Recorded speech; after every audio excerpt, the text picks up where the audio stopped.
This game has an element of financial risk and may be addictive. Please play responsibly and at your own risk.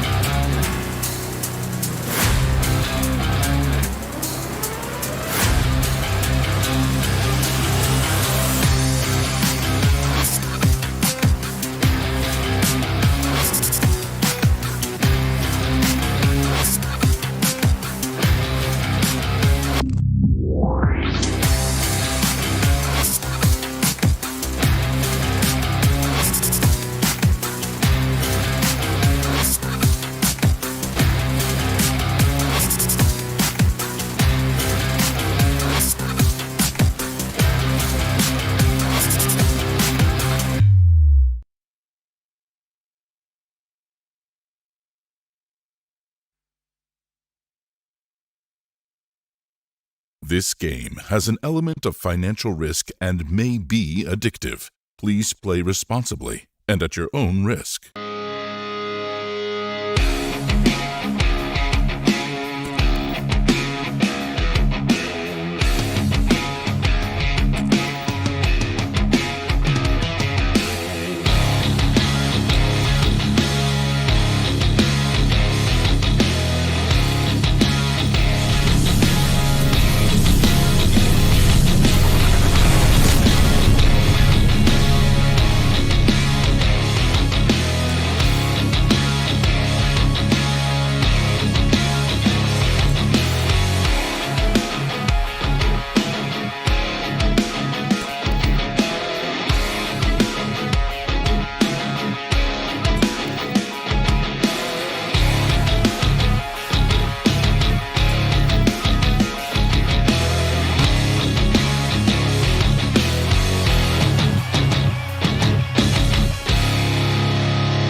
This game has an element of financial risk and may be addictive. Please play responsibly and at your own risk. Are you ready to play a game beyond limits? Well, a guaranteed prize pool of 10 crore rupees at the India Poker Championships Final Table Series 2.0 is giving you the option to do just that. Good evening, namaskar, and welcome. My name is Peter Abraham, and I'm glad to welcome all our viewers to the fourth featured final table of this season.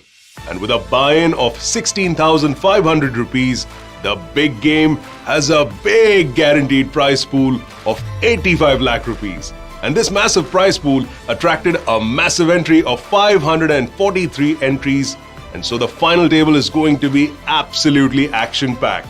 Also, we've reached the midway of the series, and the players have been putting up their points on the FTS leaderboard as well. Remember, there's a prize pool of 30 lakh rupees which is going to be distributed amongst the top 10 players, and the top spot itself will get 10 lakh rupees.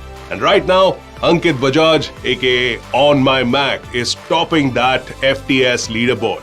And to flag off the final table of this 85 lakh guaranteed big game event, I am joined by, of course, a very familiar face, a top poker pro who's joining us all the way from Canada.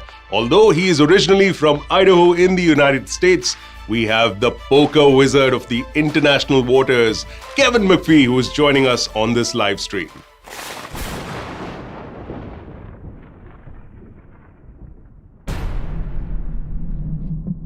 Kevin, welcome, and thank you so much for joining us. It's nice to be back, Peter. We had a really fun time covering this tournament last time around. We had a pretty epic heads-up match from Dhirendra Kumar and Kartik Ved. And, I'm looking for a similar final table here. The big games that bring out the highest buy-ins, and the best players. So usually these final tables will be pretty stacked full of poker talent, and this one certainly meets the expectations. Absolutely, and we will of course take you through the names of those 8 finalists as well. But just to touch upon briefly, Dhirendra Kumar, that's Dhiru91, the winner of that big game the last time around in FTS 1.0. In fact, I believe, Kevin, you and Dhiru have managed to stay in touch and even done some sessions together.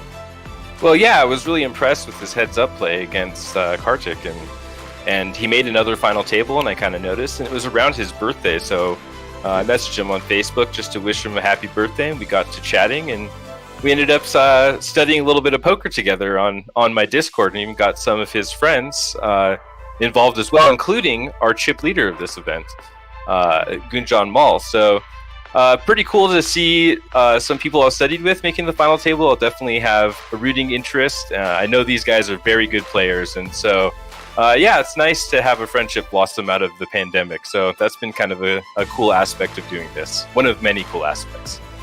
Well, yeah, that is something that I'm sure players are missing live poker a lot. And the fact that, the community is able to connect with each other through even on online means, as sterile as that might sometimes be. But it's a wonderful way for people to still maintain their connections and, of course, improve your game with the kind of study sessions that Kevin McPhee and Dhirendra Kumar have been doing. So it's a wonderful way for players to connect and even improve their skills as we go along. Well, let's not waste any further time and have a look at these fantastic 8 players who've made this final table.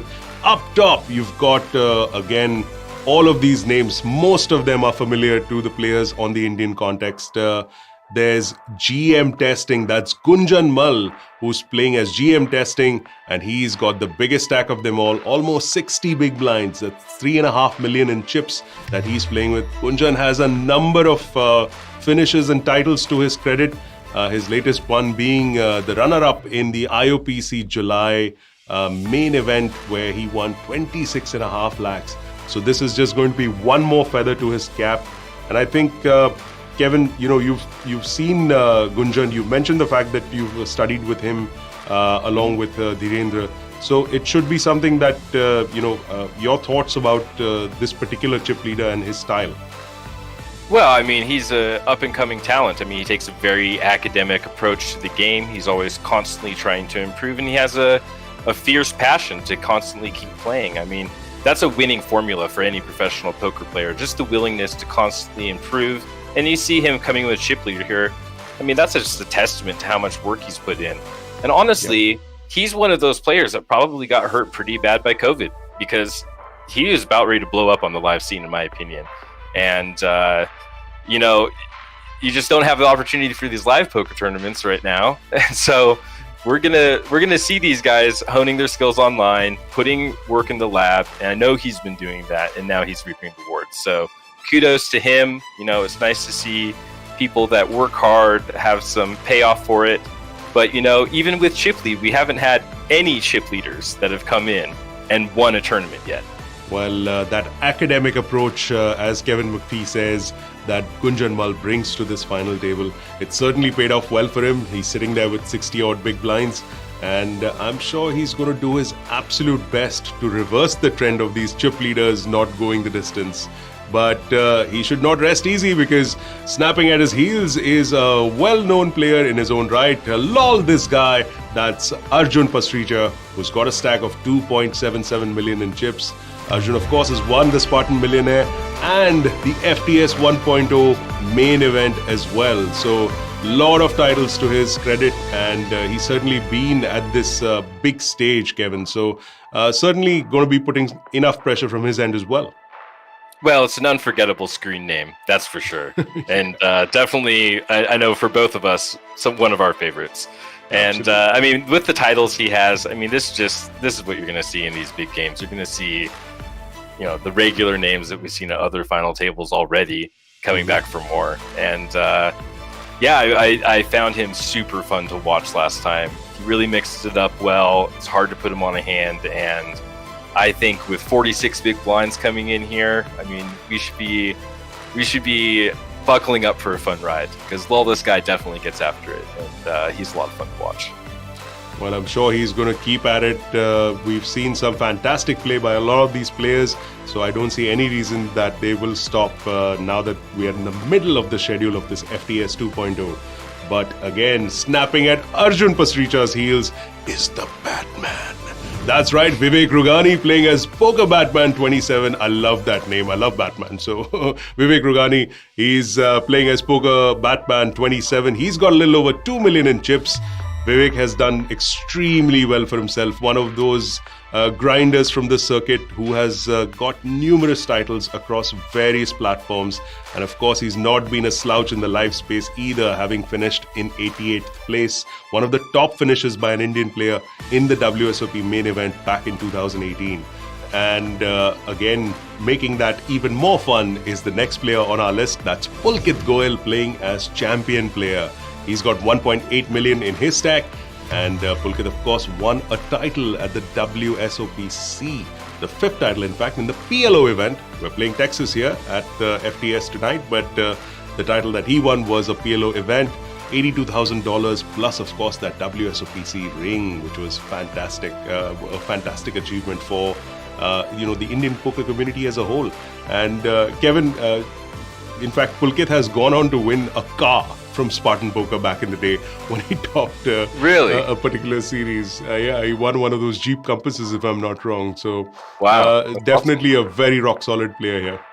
I guess the name fits for champion player, huh? Yes. That's a very impressive win, though, with the circuit events. And really, it doesn't matter so much between 4-card PLO or no-limit hold'em, as long as you understand, the basics of it. You understand, basic hand strengths, but really tournament strategies translate from one format to another. So somebody's really good at PLO tournaments, it's probably pretty reasonable to assume that they're going to be pretty decent at Texas Hold'em tournaments as well. But that's a very nice score for him. I'm certainly jealous. I don't have a ring, and I don't have a medallion either. So. He can have 2 pieces of hardware that I don't have. So good luck to him, and I think that'll be a lot of fun to see how a PLO player mixes in with some of these other guys. But I'm sure he's very proficient at no-limit hold'em. So we'll keep an eye out for how he plays. We're looking forward to watching Pulkit Goyal play on this final table. Next up is Kush, that's Kushagra Mehta. We made a little boo-boo the last time where we thought it was a lady who was actually playing on this particular name, but no, it's not. It's Kushagra Mehta, who's sitting on a stack of 1.2 million in chips. Happy International Women's Day, by the way. Kush, just to sort of revisit that situation. But Kush is definitely no slouch when it comes to these top finishes. 3rd place in the IOPC Destiny, 5th place in the IOPC Elite this year, and of course he made a final table not too long ago in this very schedule of the FTS as well. 32-year-old player from the city of Jaipur. Following Kush, I should say, on that final table is Mad Money 007. I love these nicknames. Really, some of them are really hard to pronounce, but some of them are uber cool. So it's really great to see that. So Mad Money 007 sitting on a stack of 874,000. This player who's called Rohit Singh, a 26-year-old from the city of Delhi. And in the last FTS series, he made some decent runs, netting himself about 1.6 lakh rupees. I'm sure he's looking to better that. In fact, no matter where he finishes today, Rohit Singh is definitely going to better that as far as his FTS performance is concerned, because the min payout today is going to be 1.93 lakhs. So looking forward to seeing this particular play in action as well. And coming to the last 2 players in the list, the shorter stacks in the mix, that's Soham Pal, who's in 7th chip position playing as Galafoo. And, well, I just can't help myself. It's just, these usernames, come on, you're just making me do this.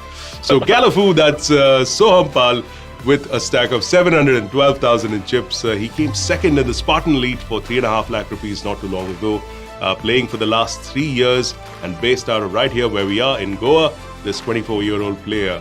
Last but definitely not the least, although we have limited information about him, sitting on a stack of 10 big blinds is Ashish Jain playing as Black Gold. 599,000 in chips behind Ashish on this one. And yeah, that might be a 10 big blind stack, Kevin, but I don't think, like you've mentioned before, it's not something that anyone should take for granted, especially not the chip leaders, because we've seen a lot of the shorter stacks come and even win it, in fact, in the past. Yeah, I mean, that's kind of the name of the game of these final tables, is the ICM pressure is off the short stack, so they can freely shove as they want. And if they find some good spots, they can certainly spin up. So, it's a great accomplishment, first of all, to all these players to make the final table, to lock up the nice prize, and now be free rolling on the bigger prize in the medallion. So I think there's a sort of a sense of relief, when you do secure that final table, when you're nursing the 10, 12 big blind stack, because you just really want to make it to the point where now people bust out, you're making big money each pay jump. Well, I'm sure each of these players is not going to give it up without a suitable fight, be it a short stack, be it the chip leaders. They're all going to get into it without any fear whatsoever. But what we're looking at now is the payouts that these guys are aiming for. And for the 8 finalists at this table, all of them are guaranteed a min payday of 1.93 lakhs. But up top, that sweet first place prize of 16.44 lakhs. That's what's going the way of the winner of this big game. 16.5 lakhs almost. It's a pretty huge prize that's there. And of course, everyone is assured a payday of 1.93 lakhs. That's the minimum payout at this final table. And it should be very, very interesting to see the action, which is about to start very, very shortly. But it's not just the money that's coming the way of these winners of these events. Like every featured event, the winner takes home, of course, the title and the prize money, but also 18-karat gold medallion. There is, of course, that game face mask and a special gift hamper going the way of this particular tournament's winner, whoever that might be. Our viewers must be wondering what happened to the contest questions. And well, here comes the first contest question of this particular live stream. What is Phil Hellmuth known as? What's he called? What's his nickname?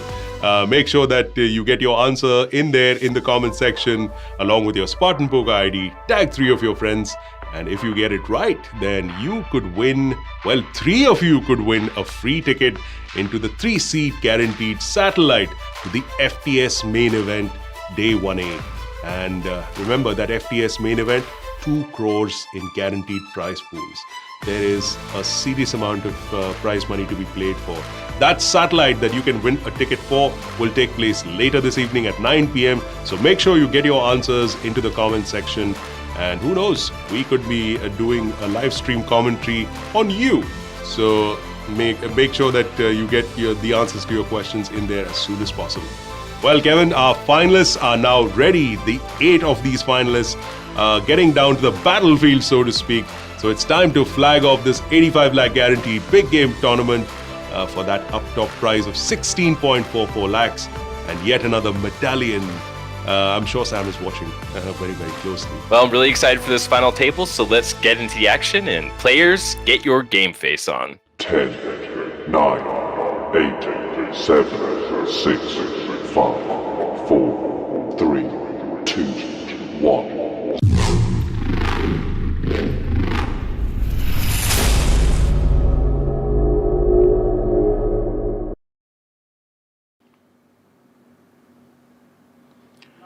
Well, we're going to be getting into the action really, really shortly here at this FTS big game. The cards, as they say, are in the air, and we should be seeing the action get underway really shortly, and here we go.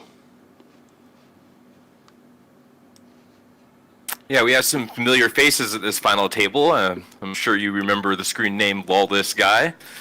And You're not saying it right, Batman. Kevin. You're not saying it right, Kevin. It's LOL, this guy. You gotta hit that high note there. And just for the high note, you've got the low note as well in the Batman.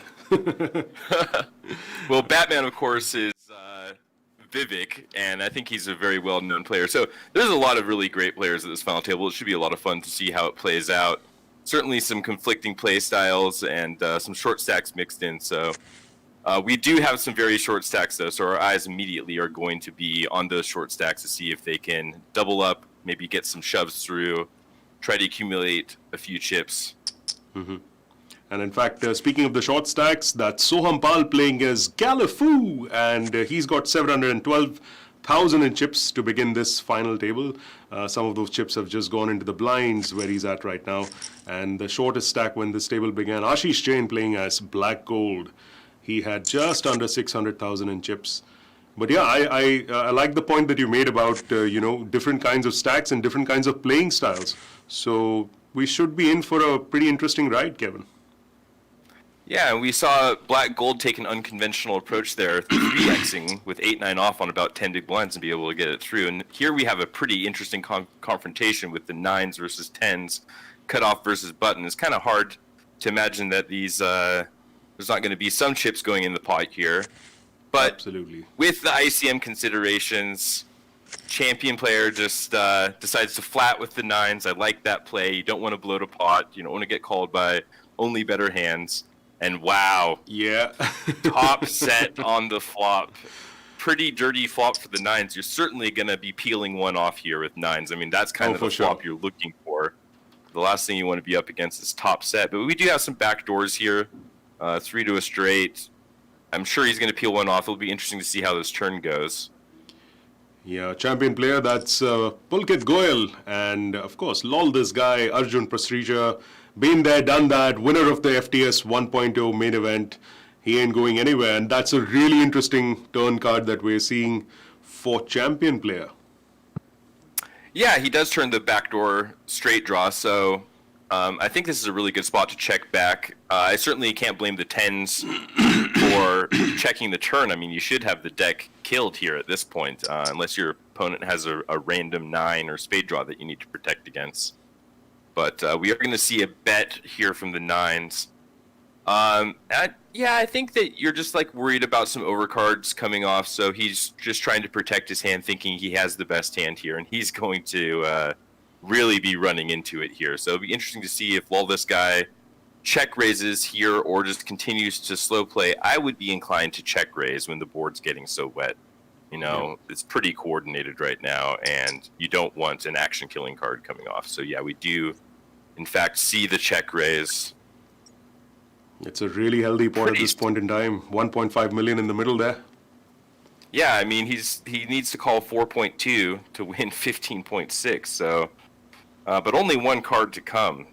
So 8 outs, one card to come. It's about 16% equity. Not quite getting what he needs to do. Plus, you just don't really have the implied odds when you have a 1-card straight draw. If the jack or 6 rolls off, I mean, how are you going to get paid? So we do see him fold down and fold the hand, and that's kind of why I like to see a check back there on the turn. Yeah. It's a disaster when something like that happens, when you bet such a high equity hand, an open ender, and then have to fold your equity. You're basically kind of just turned it into a bluff. So I would have liked to see a check back there, but he did sniff out that he was against a better hand, so kudos to him there. Yeah, I like the fact that on the initial street, he kind of dug himself into a little bit of a hole, but champion player going by his name and making sure that he brings all that wealth of experience, finally found his way out of that hand just without losing much more than what he did. But a really interesting hand coming up. Lots of potential hands that could be in the mix here. Yeah, and Kush kind of stepping out of line here with the 8-6 suited. I think it's a little ambitious. I mean, you have a lot of shorter stacks in you, so this is really the time to hide behind a rock and try to make some pay jumps. All this guy, waking up with the ace-king suited, the perfectly fine hand to just flat as well, but I think 3-bet is a little more standard here. And honestly, with the jacks in the big blind here, pretty gross spot for the jacks. I mean, I think queens would probably be in, and I think jacks just might be a fold. And yeah, we do see Vivek lay down the jacks. I think that's a good fold. That I think if you put in the ICM calculations, they're going to tell you that ripping it in there is just going to be a disaster with all these short stacks. So that just shows his experience, very ICM aware, and making I believe the correct laydown. I mean, it looks like he laid down the best hand, but you don't want to clash when you're the 2 big stacks. You both lose money that way. So he avoids that situation, and he's still chilling about over 30 big blinds. So yeah, it's a pretty good stack at the moment for him. So yeah, there's no real need for him to get into the middle. I think he got a call from Alfred from the Batcave and giving up those jacks. Gross spot, gross hand. Although, of course, our co-commentator, Muskan, would disagree about the jacks. But hey, we can talk to her later in this live stream about that. But yeah, another set of pretty good hands coming up here. Ace-Jack for Mad Money 007. That's Rohit Singh, who's playing that hand. Followed by Ankush, who's also got another nice ace. Yeah, and I I think we're going to see an all-in here. I mean, you got 13 big blinds. Oh, we do just see a peel. Yes, it's kind of interesting when you're in the small blind in these situations because you don't want to really bust, but I mean, you're getting a discounted price still in the small blind. Some people think, oh, you can't flat from the small blind. You need to like 3-bet or fold. And I don't think that's necessarily the case. You do get a half blind discount for these things. But with that said, I think 13, 14 big blinds, I'd just be in there with the ace-jack against, a pretty aggressive opponent. They both flop the flush draw, the queen a bit easier, and he just goes for the 2x pot shove. Wow. Huge range advantage, 2 overcards, and the queen high flush draw. And he just decides to go for it. It's super hard for these guys to call off, Yeah, and honestly, I think if the ace-jack got in there we would have been able to at least see a fun run out. I don't know if the diamond or the king or queen would have rolled off, but there also is the chance that you still have fold equity pre-flop. I mean, just because you have 13 or 14 big blinds doesn't mean you don't have fold equity. You can still get some reshoves through. I mean, you don't have as much fold equity, obviously, but you can still get some reshoves through. So I think I would have liked to see a reshove there. And here we see Mad Money electing not to shove and going for the slightly over 3x raise with the queen 10 off. Now, we saw that something similar from N-Kush earlier, or Black Gold earlier, where they 3x the 8-9 off instead of shoving on what would normally be a conventional shove stack. So little bit unconventional play here. Some people taking some spots that might be shoves or maybe not even opens and then 3xing. But that's not the worst thing in the world because it makes it so hard for the blinds to defend when you 3x and then you can like raise fold sometimes. It allows you to play some raise folds. But I try not to mix in too many raise folds at this stage of the tournament, That's true. I also have, I get the feeling that, when good players are playing against each other, the potential to make some unconventional plays increases a little bit more than perhaps in the earlier stages of the tournament. So I think there's that factor also to consider when we're sitting with, some of the best talent at this final table. Yeah, I mean, these very talented players have studied their shoving ranges. They're not going to make any mistakes there. So maybe 3xing is just kind of a way of, giving them something new to look at. They know how to react to shoves. They know what their calling ranges are. But maybe they haven't studied how to react to, a 3x raise on the final table with ICM considerations. That seems a lot more complicated. So it's kind of a cool play to kind of put those people, those good players at the final table into kind of an uncomfortable position that they're not used to doing. And if you're an amateur player, that's a pretty good thing to do. Make the pros feel uncomfortable, give them things they haven't seen before. But I wouldn't advise that for everybody. Here we see this guy. Yeah, living up to his username. Just making a very coy call with his pocket kings. And remember, we've got Kevin McPhee on this stream, so there's every possible... Well, almost, Kevin, almost on that flop. The buddy comes along. I tell you, they always bring a friend, right? They always do. Bring a friend. And that's a nice flop for lol this guy, although I'm not sure he's going to get all that much love, depending on how it goes from here. Yeah, he's probably not going to get any action here, and actually really seeing Galafoo. That's right. Just peeling with the ace-8 off there. I mean, you do have some other short stacks there.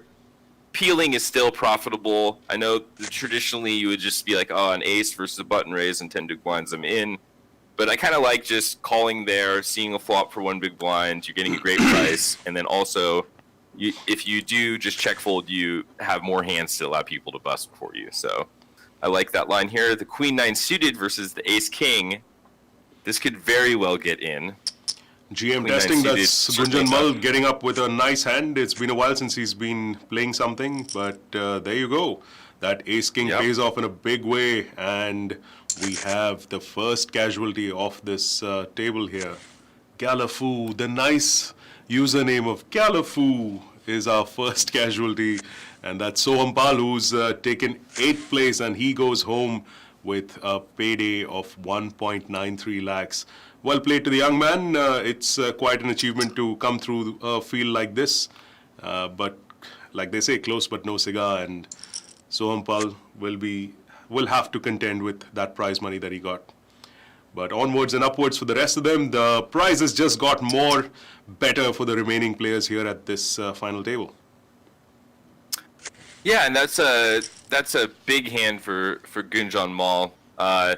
He's a great player, and traditionally at so far this series, we've seen the short stacks being able to survive and the big stacks not being able to close out. So that's one of the storylines I'm keeping my eye on today. I want to see if GM can hold on to this chip lead.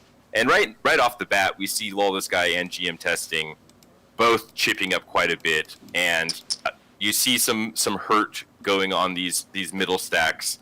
Yep. So I think my prediction here is probably GM Testing, Lawless Guy, and Vivek. I know it's really brave to step out and pick the 3 chip leaders, but I see those 3 players not making too many mistakes. Of course, anything can happen at these final tables, as we've seen. But I think the big stacks will have more of an advantage of this final table, and I'm anxious to see if GM can close it out where others have failed. Yeah, that's a pretty gutsy thing right there that he's done picking the chip leaders. Because the way these final tables have gone by, the chip leaders have not crossed the finish line and taken home the title. So, it's something that, we're poker players. We like to make these little bets here and there. So, fair enough. That's just one of those things we'll look at. And an interesting flop once again with 2 hands. Goonjan Mall in it again against Enkush. That's Kushagra Mehta playing as Enkush. Yeah, getting in there with the Jack-9, using his chip lead to his advantage, and kind of realizing that some of the other players are playing a little more conservative. Queen-10 certainly a good defend, and he basically gets his dream flop here. I mean, and gets a little tricky leading out one big blind, inducing the raise from the Jack-high, so that then he can stuff it in. Yeah. And it works out perfectly well for him. So nice play there by Enkush. We see our chip leaders getting a little out of line. It feels like every time our chip leaders try to apply pressure, they just get it. I mean, they just get it right back. Yep. It hasn't been working out too well. People just don't seem to. They haven't seemed to be able to get too many folds. That's true. And maybe that's just a product of the hands they're playing, but yeah. I was about to say that it's probably the reason that the kind of hands that have gone down, that's probably the reason why. Yeah, I think so. I mean, Queen-10's a perfectly reasonable defend there, and I think you're just happy getting in through 10 high flush draw and top pair, and if they have a better hand, they have a better hand. But nice to induce the bluff there. We see GM getting back in here again with the 10-9 suited. I would expect to see a lot of min-raising out of him. That certainly is the name of the game at this point when you're chip leader. Min raise, small bets, apply pressure, and constant leverage. The idea that you min raise pre-flop, that min raise has a lot more value than just the minimum raise, because there's the threat of bets on every street. Right. So really at this point a raise is a raise because it has that implied threat to it all the time. So I would like to see GM just continue, and Lawless Guy just continue min raising as much as possible, because each one of those actions has the implied threat behind it. So that's really where the ICM considerations handcuff a lot of people, because it's hard to defend when you're going to face bets that could knock you out of the tournament. That is true, and as we see it, there's another mixed set of hands that's here. I like what you'd mentioned earlier about Goonjan Mall. That's GM Testing, more of an academic approach to the kind of way he plays. And you're right, he's going to use all those very, very solid little tips and tricks in order to make sure that he grinds his way all the way to the end, we hope, or he hopes, certainly. And with his 4-8 off, he decides to do just that. Yeah, this is actually I think this is actually a pretty good hand to raise with. It just flops so terribly, and you don't want to only raise when you have super good hands. So you want some trash hands here. You want to be a little more polarized in these spots. And of course, we see the A6 suited setting the trap, getting him to the chip leader yet again to take the bait, and in there with the limp shove, destroying his equity and taking down the pot. So a nice pot for champion player He's up in above 20 big blinds now, and now the blinds have increased to 40-80. So much needed chips for him, and you hate to get snapped off there, but I'm glad that worked out for him. These other short stack here, it'd be a disaster if he got snapped. And here we see Black Gold open limping off of 7 big blinds with 8-6 suited, and this is just something you don't see very often, And when you see it, you're kind of like, what the heck is going on here? And you see the king queen just fold on the button because you just don't see this kind of play anymore. So, that is this kind of speaks to what I was talking about before. Is like, man, yeah. Wow. Wow. They're just doing things to make the good players uncomfortable. 3xing instead of shoving, limping on what would be a shove stack, and I think the fact that all of these guys have such heavy resumes is making these players even all the more wary to let's say get a little more creative than they usually would be. Yeah, maybe that is the case. I mean, we did see. I'm shocked to see the king queen fold there, but GM wasn't fooled, and he went for it with the king jack and got a fold. Wow, GM really applying some pressure here. Yeah. I mean, as good as champion player is, I don't think, and there you go, folding that hand. I mean, it's just so hard for champion player to call there. You have the ace blocker in your hand, so it's harder for him to have an ace X that dominates you. He's going to have plenty of hands that are just going to have to raise fold. There's a lot of pairs that he has to raise fold there, so GM taking the ace blocker, ripping it in, and if he keeps up this level of aggression, this final table might be a little bit shorter than I first predicted. No, don't do that, guys. We're here to do a little bit of a job, so give us some time to sort of talk to each other about it. I've just been informed by production that Black Gold, the player who's playing as Black Gold, was not Ashish Jain. We made an error there. It's actually Guddu Chaudhary who's playing as Black Gold. And, and as I say it, Black Gold picks up a pair of 4s. Black D Gold, I beg your pardon. Is his Black 4s. Black I like Gold. 4s a lot. I'm quite partial to them. I think it's pretty reasonable to see a shove here from N-Kush, but wow, gives him the walk. I mean, a suited jack, and it's so hard for him to call. Obviously, we see that he would have called, so avoided what would have been an ICM disaster there, but I think I might have just ripped in the jack 6 suited and ran it. Not so sure. Back-to-back pairs for Black D Gold once again. Yeah, and GM opening up the king 10. We certainly were expecting him to be opening a lot of hands, but he's opening it on all this guy's big blind. So this is a spot where I might want to be a little more conservative. You don't want to induce any clashes against the second and chips. N-Kush here on the button with queen jack suited has a pretty difficult decision.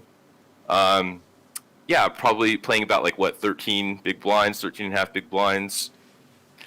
Hard to want to shove here. I think all options are on the table. Yeah, fold seems reasonable. You don't want to get in a conflict. I mean, Black Gold has, 6 big blinds there. So you don't want to bust before them. And then just the fact that GM is opening from an early position. Yeah, he's chip leader, but, he's still going to have some good hands here. So I don't mind that fold. Yeah, I'm not really sure. I think I'm a little puzzled about what to do there with the queen. I'm not 100% sure what I'd do. Maybe against the chip leader, I'd just rip it in for fun. Try to get that medallion. Well, hello, Trips. Oh, wow, yeah, Lawless guy flopping massive. The slot machines on the flop 777. Wow. Always comes 7, right? Mm-hmm. And yeah, GM with the king high, range advantage, pretty standard continuation bet. He's got some backdoors too, he turned an 8, you got an open-ender, couple overcards. Yeah, I think I'd like to see a slow play here. Yeah, I was about to say that, what would you think you want to do in this situation? And a basic call was my thought as well, but, here we are with this pretty heavy raise. Yeah, it just doesn't seem like you really need any protection, and when second chips check raises the chip leader, I feel like the chip leader should be respecting this to a certain extent. I know this guy has a reputation for mixing it up quite a bit. But when you have the deck so killed, there's so many times your opponent could just have 2 overcards, and when you check and let them hit their overcard, they're now drawing dead. Wow, and then we see GM Testing waking up with a real hand here after all of these more marginal ones opening. So I guess that's also the advantage of being the chip leader and just keeping on doing those min bet fires, so that when you do actually land one, and it looks like he's gonna get some love. Yeah, from the ace-9 and no ace on the flop Turner River, and we are going to have that is some tough another luck. elimination. And that elimination is, of course, Black D Gold. That's Gudu Chaudhary, who's playing as Black D Gold, out in 7th place. Tried to make a go of it, but one of the shortest stacks now, the second short stack, in fact, to have busted out. He was the shortest of them all, but, no traction for him at this final table. And he meets his end of this tournament at the hands of GM Testing with that last hand there. Yeah, quite a bit different from the last tournament we covered together, Peter. I mean, last time we had our 7th place chip position come in and win it with 7 big blinds. So that was definitely one thing we were looking at today to see if the short stacks could come in and mix it up and make an impact on this final table. But in fact, we had our 2 shortest stacks be our first 2 eliminations, and our 2 chip leaders only increased their chip stacks. So, Lawless Guy and GM Testing are pretty deep right now. Wow, look at this play. Wow. GM is getting after it. And I just don't see how you can fold a pair flush draw here, and he's going to accidentally have a slightly better kicker. I think I like the 7-6 here, though, because it's going to chop so often, and then you have the flush draw, too. I mean, I can't imagine folding this. Yeah, this is just... Especially as the short stack. Wow. He does make the fold. I mean, he had the worst hand, but he had a pretty strong draw. I don't think I'd ever be folding. Yeah, I'm not that good a player, and I'm definitely not folding in that particular spot. But there you go. That's the reason why these guys are at the final table. They're obviously doing things right. And Kushagra Mehta playing his end Kush, letting that one go, live to fight another day, so to speak. Yeah, I kind of think if you have it in your head, you want to have a plan when you bet about why it is you're betting and what your plan is going to be on future streets. So when you have a pair flush draw, and you bet it, I'm not a big fan of the concept of betting it and folding it. You're destroying all of your equity that way. If you do decide that you're going to bet it and then they jam that you're going to fold, then I actually kind of like a check back a lot more. I mean, you have a pretty disguised hand. You have a pair and a flush draw. They would assume that you'd c-bet that, and now you can, for the same price as a bet fold on the flop, you can check back the flop to call the turn and see all 5 cards. So I'm not a big fan of that play. I'd like to see him hold on to the value of his hand, maybe check back or just bet call. I think bet folding has got to be the worst option there. So, but did have technically the worst hand, just not a play I'm a big fan of. And we see a lot of junk here in this hand. Junk which has hit in some cases. Kush limping again. And then both blinds getting to see a cheap flop. I mean, certainly you're happy in the small blinds getting to see a flop for half a big blind with 10-8 suited. But actually the Jack-7 is the only one that's flopped the pair here. And he might just be able to check this down and win it. And when you're on that stack, 12 big blinds, and you get to see a flop for free with Jack-7 off and just show it down, that feels like free money. So that'll be a nice pickup for him. In fact, we see him min-bet the Jack-7, being aware that he is ahead and trying to get value from a smaller pair or ace-high, and does get value. Also naming his price for showdown. So I like that play from Mad Money 007 there. Rohit Singh, yeah, very nice play. Little blocker bet, a little bit of value bet, and those chips matter whether or not it's one big blind or not. Like winning a pot right now matters to everybody. Yep.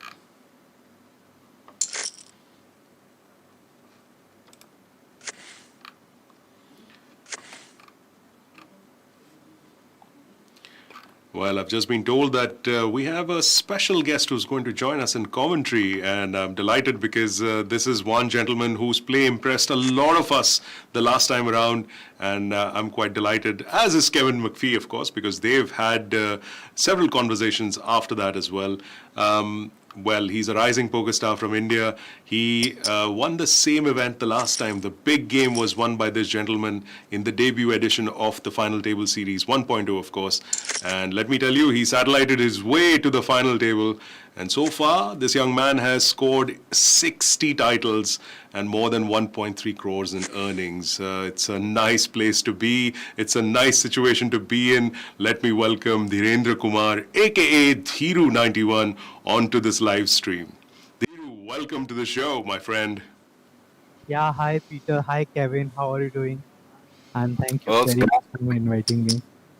Yeah, well, we're very happy to have you here. I was very impressed by your play last time, and we're hoping to see some more final tables this series as well.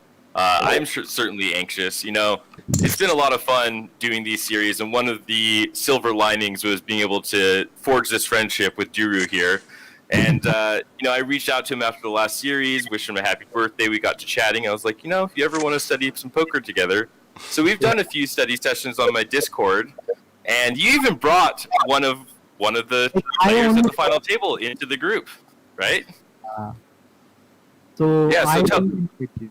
Thanks to Kevin that he was very kind to offer a few of the coaching sessions, and that had really helped. And I thought, like Goonjan, as one of my good friend, and Anand Rohit, I invited both of them to join the group, and we had several study sessions together. And Kevin is very kind, and he's very helping whenever we have some spot, some doubt. He's always ready to help it out, keep a session, and refresh us through the game. Hang on for a second, Dhiru. I do believe there is a certain rosy tint to Kevin McPhee's cheeks at this moment.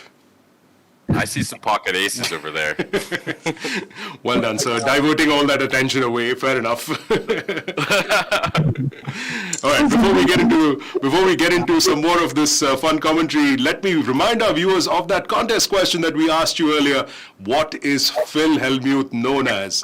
And like I said, he's known as a lot of things by a lot of people. But what we're looking for is that famous nickname that he's well known for. So, what is Phil Hellmuth known as? Remember, if you get your answers in along with your Spartan Poker ID, tag 3 of your friends, and if you are one of our 3 lucky winners, you will get a free seat into the 3-seat guaranteed satellite to the FTS main event, day 1A, which starts later this evening at 9 p.m. So make sure you get your answers in real quick, and who knows, you could be one of those winners of that free ticket.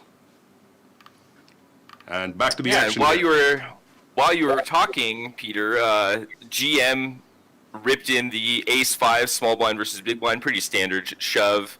Vivek, Poker Batman 27, woke up with pocket fives, and Goonjan Mall just continues his string of success at this final table, just completely dominating with hyper-aggressive play, and also coupled with running well. I mean, he spikes the ace on the flop, and now he just basically have an overwhelming chip leader.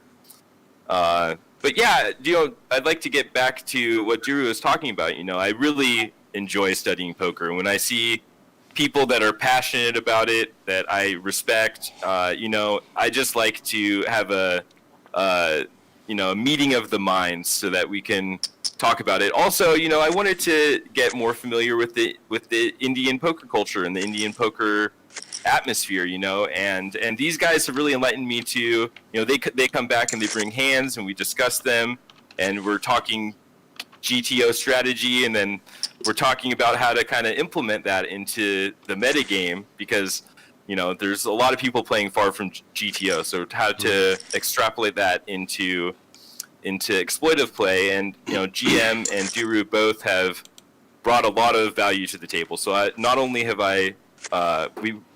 they learned from me, but I've learned from them as well. So when you have great poker minds discussing, you can really talk about some really interesting concepts. So it's been overall a very positive experience. Now, Dhiru, I'd like to hear a little bit more about the path that got you into poker. if you wouldn't mind enlightening us. Yeah, sure. So like, uh, I didn't know about poker at all, but Adda 52 has organized one poker event at my college. There I got to know about poker. Then I went to Goa where I played some cash, and I thought like it's a very nice game if we learn, and then it can act as a good side income. And there when I started playing poker, I lost a bit in the beginning, but then I got few friends like Ayush Garg, and I also joined poker boot camp where they taught us so many good fundamentals, and eventually I started winning, and I have these many title or like some good bankroll for playing the poker. Oh, stop being so modest, Dhiru.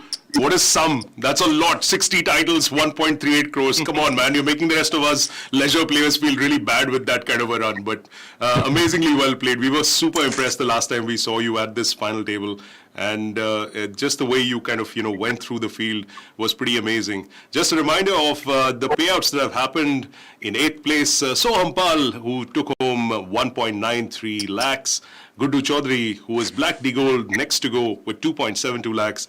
And the latest victim was the Batman, Poker Batman 27, Vivek Rughani, not able to go the distance in this one though, with 3.62 lakhs as his finishing payout. And here we have an interesting hand. Wow. That is a pretty dirty flop, but of course, all in pre-flop, so very dramatic. But wow, a huge double up there for champion player. I mean, you had the 3 short stacks, all sub 10 big blinds, and I mean that was very much needed. Wow, Kush, who has been limping quite a bit, now finding the real hand to limp with, limping off of the 6.5 bigs. And I think playing a dangerous game here, allowing to see 9-7 suited and Queen Jacket see the flop for very cheap.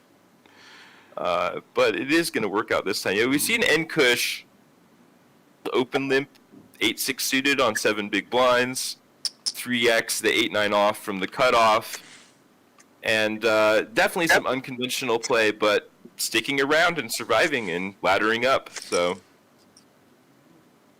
they do take down this pot, and they will be chilling with about 8-9 big blinds now.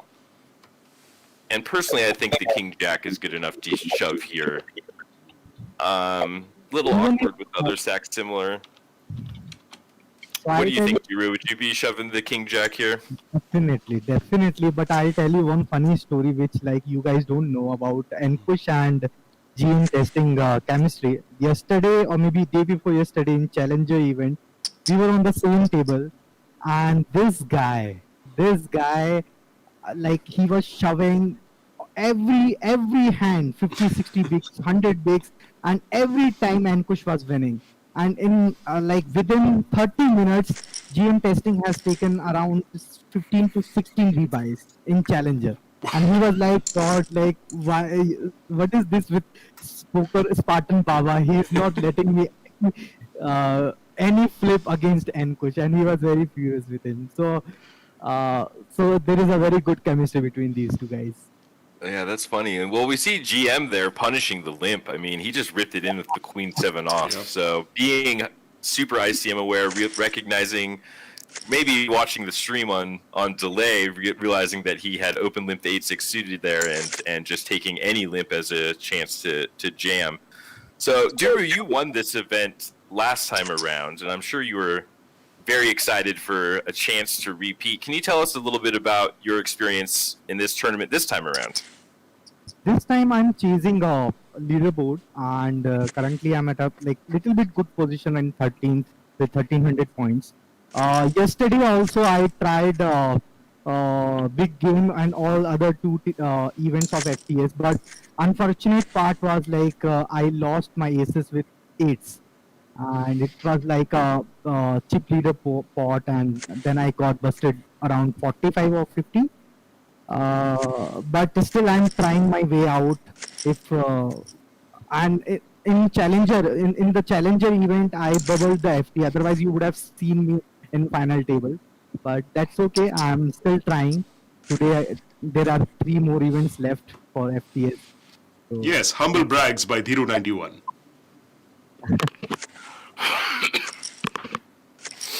Well, GM testing really not leaving any room to maneuver here. He's making sure that anyone who's acting a little bit out of line pays for it. Yeah. Well, I'm sure you talked with GM a little bit about his strategy going into this final table, or know his game fairly well, as you guys seem to talk poker quite a bit and are pretty good friends. What do you think his approach was coming into this final table? So we spoke this morning only, and where I first of all I congratulated him being a chip leader in a big game, and I told him that I could not defend my title, but I really want you to win it.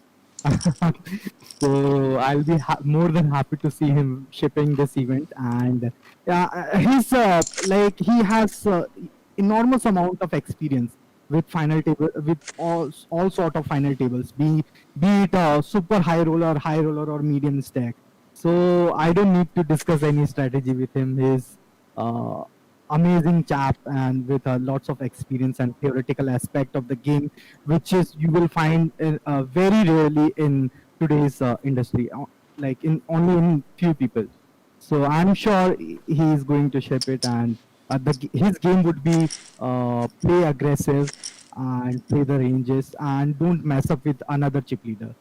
And I think the only threat to him would be LOL, this guy. Rest, he can easily take care of them.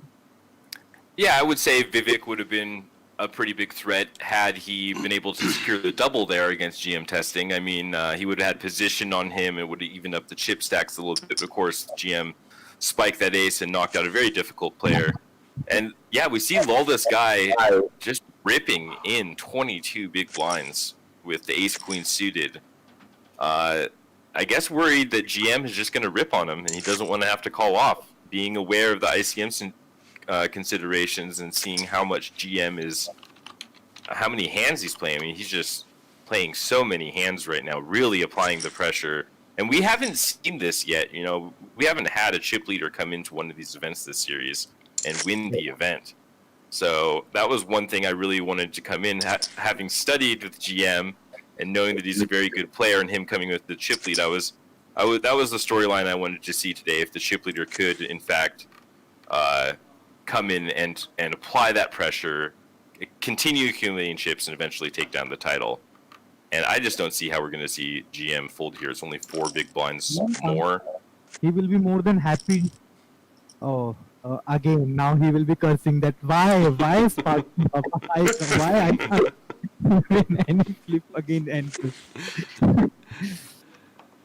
So if you remember, day before yesterday, Ankush folded kings against Mosey Shah. And I spoke to him about that fold, and he was like, dude, I was second out of 7 and I didn't want to burst early. And that's why I didn't take any flip against Mosey. Though I had a very premium hand, I folded kings. So, hard to be in a flip when you have kings. Yeah.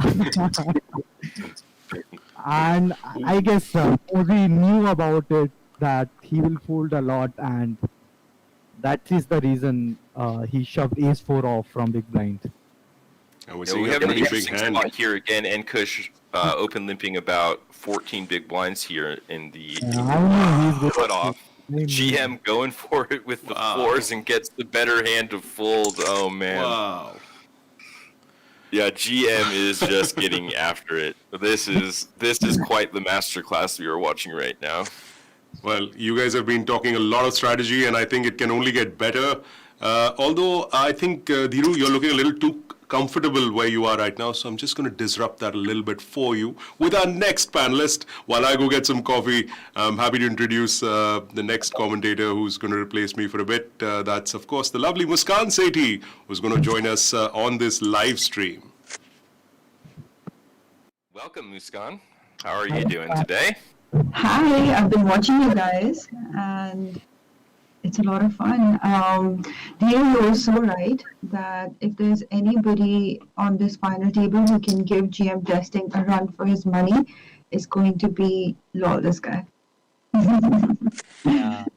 Yeah. So, because I have been watching the table dynamics, and according to me, the player to really watch out today, like if you want to learn and if you want to take some notes, is going to be Lol, this guy for me, because not only has he worked with that whole group of Patrick Leonard and Bitsby staking, but he has Kevin. He's been working.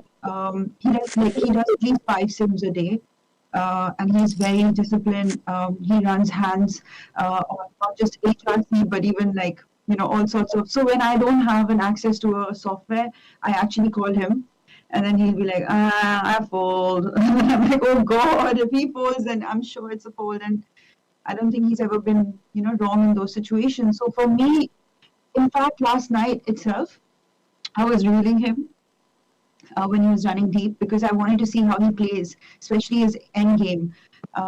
So even though he's short on chips right now compared to GM, I would like to see some battle between these two pros, and also between him and Ankush, because I think even these two have been going at it for a very long time. And Ankush I played with him also in PSL. And Dhiru, you remember, we were together in Deccan. So, Kevin, we are champions, by the way. We won the Poker Sports League. Well, congratulations. I am also a champion of the Poker Sport League. So we have that in common. Yeah. Okay, but you wouldn't have been a bigger winner than Dhiru, because Dhiru, met the love of his life the day we won the championship. Dhiru, tell us about that date. Yeah, it was a pretty awesome date, and I don't know if I could speak about this thing. So modest, so modest. We ended up discussing poker a lot. And Kevin, just imagine you're on a date and you're like meeting your team, and then they become champions, and then you give out drinks on the house to the whole bar, celebrate like. I did. Really, I did. Sounds like a pretty good date, Where do I sign up?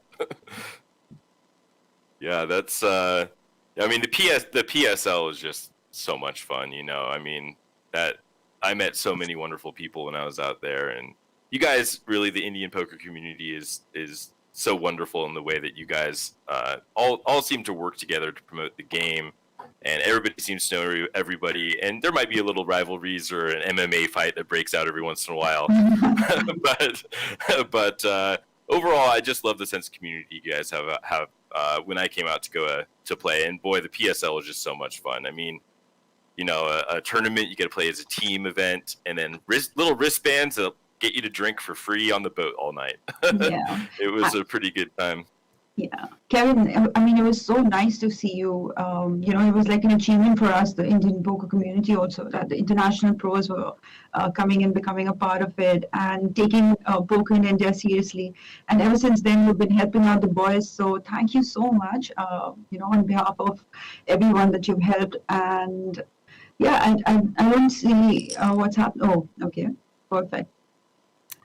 Yeah, that was kind of an interesting hand. That just got checked down all the way, right? King Queen opened from under the gun from champion player. He didn't c-bet the Jack 9 board, and Deuce was able to see the river for free. Mm-hmm. So I would have maybe liked to see a c-bet there with, a gut shot and 2 overcards, plus a massive range advantage opening from under the gun. I think that's an auto c-bet there. Yeah. But yeah, I mean, I really enjoyed coming out to India. You guys got a great community. It seems like everybody's super passionate. Sometimes even in my own community, I struggle to find people that are passionate about studying and advancing their game, and it just seems like everybody I meet within the Indian poker community is just super passionate and always willing to learn.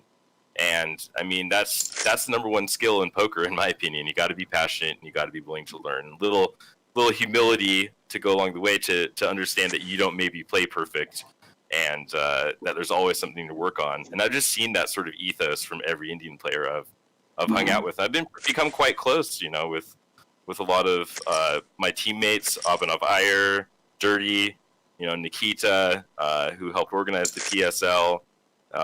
Just everybody's just been super nice. And then you come out, then Abhinav comes out to Vegas and wins the bracelet right after we win PSL. So amazing. That was pretty cool. I'm saying you've been hanging out in the wrong group. You need to join our Discord channel, and you're going to be playing some crazy Among Us games. So even Hero is a part of that gang, and basically every time we bust out, we just write in, and then that's it. A game is made, and there are like fights break out, especially with Dhiru. Dhiru has fight with everyone. Like have you played Among Us before, Kevin? I'm aware of the game. We've tried to. I have a Discord as well, obviously, and I have some friends that have come in from their Discord to try to get some people from mine to go over and play Among Us, and we just haven't been able to do it just yet. Look at that! Oh, this guy! Wow, huge double up. Jax versus GM just constantly on the accelerator there. Big confrontation. I mean, wow. The rest of these guys are all sub 10 big blinds, and lol, this guy has 50, GM 35. Wow, that was just a huge all-in. So yeah, I didn't know lol, this guy was working with BitB staking. That's pretty interesting. I mean, he started his career with, sorry for interrupting you, but he started his journey with intervention first, Aditya Agarwal. So the first batch that Addy trained, it was all these boys, Aditya, Sushant, all this guy, maybe a few more names, like big names, Oh, I mean, this is anyway going in, but no, come on, Pasricha is just not leaving a single spot. And then, Kevin, so for the longest time, Lol, this guy and McFly, so my hubby, they both went to school together. So, like, when I started my poker journey, these boys were around to, help me, bully me, everything. So I used to, get after Pasricha's life to coach me. So then luckily he needed someone to, pay for his HRC tool. So I said, okay, I'll pay for it as long as you study with me, and I won't take your money, anything. And he's like, I just don't have a paper, just help me out. And then he made me study, and you won't believe it. Like, I started seeing results. I started looking at poker a little differently, and it's just he is very disciplined, but he's someone who, just like in tournaments, last one to leave, even at parties, he's the first one to arrive and the last one to leave. So he's quite a party animal who goes off the radar for a bit, and then he'll just come back, play a millionaire, and then do well like this. So, it's I get a little jealous of him, actually, that how without working so much, he's... Yeah, we saw a big all-in here. Sorry to interrupt you, but we had champion player rip in the King 8 suited from the small blind, certainly a reasonable shove, and GM testing having a pretty easy call there with the Ace 10, although he did give it a bit of a fake tank. And the 8 on the flop, and GM testing losing his chip lead and kind of spiraling downward here, starting with that lol, this guy double up, and now the double up of champion player. And he is back to middle of pack, but we have Mad Money over here with 2 big blinds. And Kush with about 7 big blinds. It's pretty wild. Kevin, if GM testing is one of the players who always, tries to attack, that's his strategy, and I like it. Like, a lot of times he calls me off so light from the big blind when I shove. And I'm like, how did he know that I'm shoving into here? And, if he gets a bad beat, then yes, he writes something funny. I love it. But yeah, he's a fun player, and we get to see him a lot in Goa every time there's a tournament. And he's quite a, I like that he's always into reasoning. He'll think a lot, and then if there's a hand that happened like a week before, so next week he might just approach you and talk about it. Like, he's that kind of a player. So I like that. And Mad Money. Whoa. Perfect. Yes. Doubling up with the 1.5 big blinds. A chip in a chair, that's all you need. Fading the 9-3 suited is tough to do. I'm not very good at doing that one. Yesterday we had a player who was giving us, me and Sam, a mini heart attack. He had a short stack and he kept shoving all these, medium strength hands and suited connectors, low suited connectors, and we were just like, please, everyone fold. And that's exactly what happened. And Ankush and all this guy, both of these guys, is the second time they made the final table in the same FTS 2.0 series. So pretty crazy. Yeah.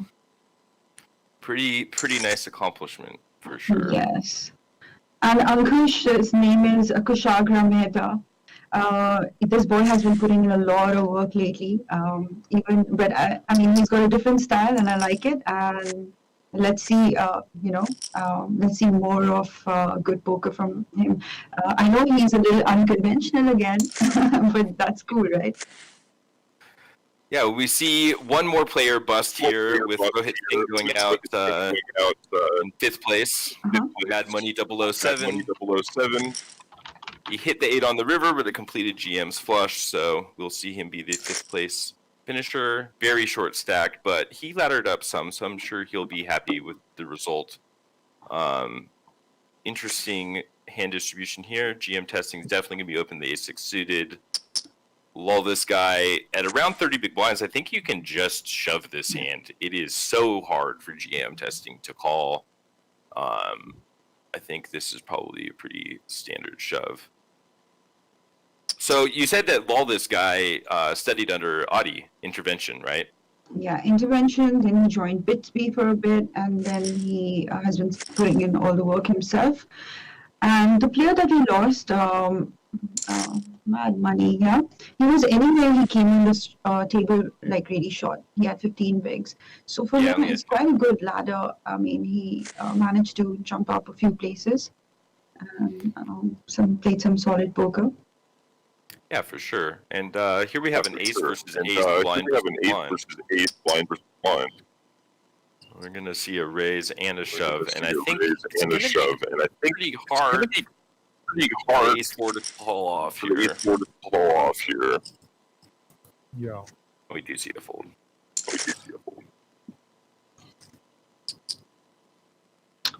Intervention was intervention was one of my first friends in poker. I met him at one of my first international events, and then he lived in Europe for a while. He was living in Prague with Chris Drumbowski and Jim Colopy. When I won the European Poker Tour in 2010, I went and visited them in Prague right afterwards for the celebration. So, in fact, in 2008, Adi and I went and toured Warsaw in the middle of winter, and I don't know what was so funny to me about it, but he's this tiny. He was so tiny and skinny back then, and he was shivering, and he's just like, "This sucks, man," just wanted to get out of there. But he really has become godfather of online poker in India, right? Of course, pretty amazing to watch the development. This guy has doubled up Kushagra. I allow that. It's a simple strategy. Just play nitty and ladder up. That's what he did in kickoff as well. Like he was around fifth in chips or maybe fourth in chips during the FT, and he navigated his way to second place. And I think I can even see him coming in top 3. Kevin, right now Hero is acting so formal. I'll tell you something about him. So he gets into big fights, and basically in Among Us game right now, do you see this guy getting away from this hand before I get on with my story? Oh wow! You flopped the straight flush. Wow. Yeah, I think he's probably going to get away from this hand, but he might lose a few big blinds here.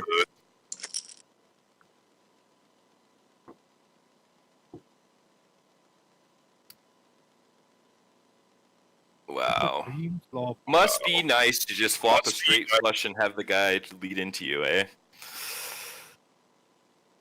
And I think you could almost check here. I mean, I guess you want to charge a club draw, so you probably want to bet and make this SPR a little bit better. Yeah, like a small bet, right?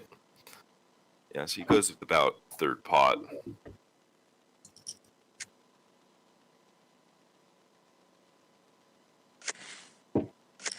And the straight flush takes it down, as it should. Pretty interesting. Yeah. So Gino is going to join us in a bit. I think you're going to go. You have a meeting, right, Dino? Because I have to tell Kevin all your secrets, so you got to leave now. It was really nice having you, Dhiru. Imagine you're not just a player, but also a great coach. So a great combination, and thank you for coming. Yeah. Yeah, Diru, thank you so much for joining us. It was a pleasure to have last series champion to come here and join us for the final table of this event and root his friend on. And Diru, anything else you'd like to say before we say goodbye to you? I just want to say good luck to gmtesting. I hope you Oh, okay, done. All right. Well, thanks for joining us, and good luck at the rest of the tables. We'll hope to see you at a final table before this series is over. Good luck, Thiru. Yeah, bye. Bye. Bye. All right, Kush in the small blind here with 10-7. Kush playing super unconventional style with all this limping and playing super nitty. What is your take on that, Musika? Yeah, Kevin, this is not like something I'm realizing here. This is something I picked on during PSL when I was on his tables. And I did the mistake of giving him too much credit. And then when later I saw the live stream, I was like, I had realized what he was doing to me. And he is quite an aggressive player. Someone who, I mean, you got to adapt to him. You know, he's not someone you can have like a pre-planned strategy, because even he's adapting. Sometimes you'll see him knitting up. Like, he made such a crazy fold. Like, he's folding kings pre-flop to Gorasud. At the same time, he's taking all these unconventional lines. So he's someone who's obviously putting in the work, but, you know, goes with his gut feeling and the table feel according to the players and stuff. And he has been watching a lot of these players also for so many years, for so long. You know, he's been so before you start playing on the big events, everyone's, you know, looking up to the players, and their game is pretty much out there because they've made so many final tables. So he knows how to attack them, and yeah, I really like that, because not just second final table for him, but I guess he's also gunning for the leaderboard, like Dhiru was. So Yeah. I mean, you certainly want to get those leaderboard points, and I think it's kind of an unconventional style, kind of throws a wrench into the cog of the plan of these chip leaders. I mean, when somebody starts open limping, that's usually a thing that these good players haven't studied, is these open limping strategies, and it becomes incredibly difficult to range your opponents when they're doing it with such a wide range of hands. I mean, we've seen them open limp and fold sevens, we've seen them open limp 8-6 suited and kings. So it's just like, good luck ranging him, and good luck trying to play against that. And the nice thing about that strategy from his perspective, I mean, I'm not so much of a fan of it. I like to stick to more of a GTO approach. But, you know, you get to choose when you're doing the moves, you know, and your opponents are sitting there guessing. So that kind of gives you an inherent advantage. It's kind of like you get a stick and move, and like a boxing match, you know, you got to kind of dance around the ring. So you're playing a style that you're comfortable with and that you've been doing a lot, you know, Kush in this scenario.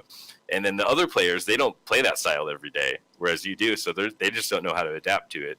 So it's kind of a interesting way to approach a final table, approach just poker in general, is doing things that make your opponents uncomfortable. And I think there is some value in that, you know? I completely agree. Like in this hand, I feel the reason why champion player is even thinking about it is because Pulkit Goyal is another reg. Okay, he's been like around for so long, and he's also someone who runs very deep with the same guys. So he knows if there's anybody who could, you know, choose this kind of bet sizing, and I mean, he could possibly have some. Yeah, okay, that was a good.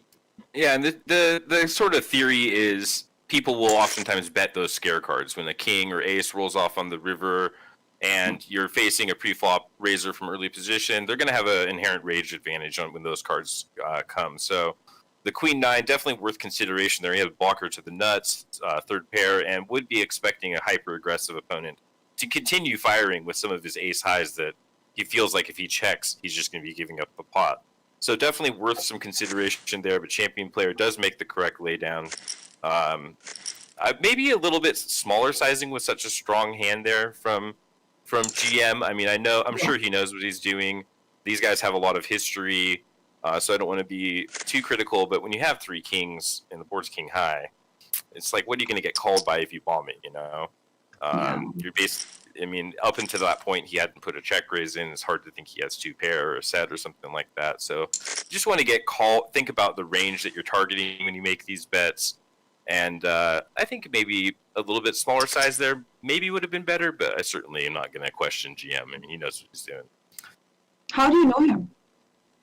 Well, that's what I was saying before you joined the stream, is that Duru and I started chatting last time after his second final table, and I messaged him on Facebook because it was around the time of his birthday to wish him a happy birthday, and we started chatting about poker, and I said, I'm started a Discord. I'm trying to get people into study, and I would love it if you could join Discord and we could do some study sessions together.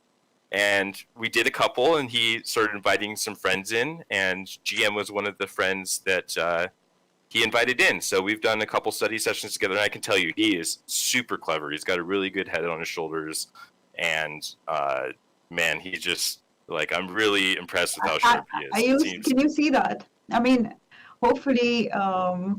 Wow, 6-3 suited, making the straight. That's my favorite hand. I love 6-3 suited.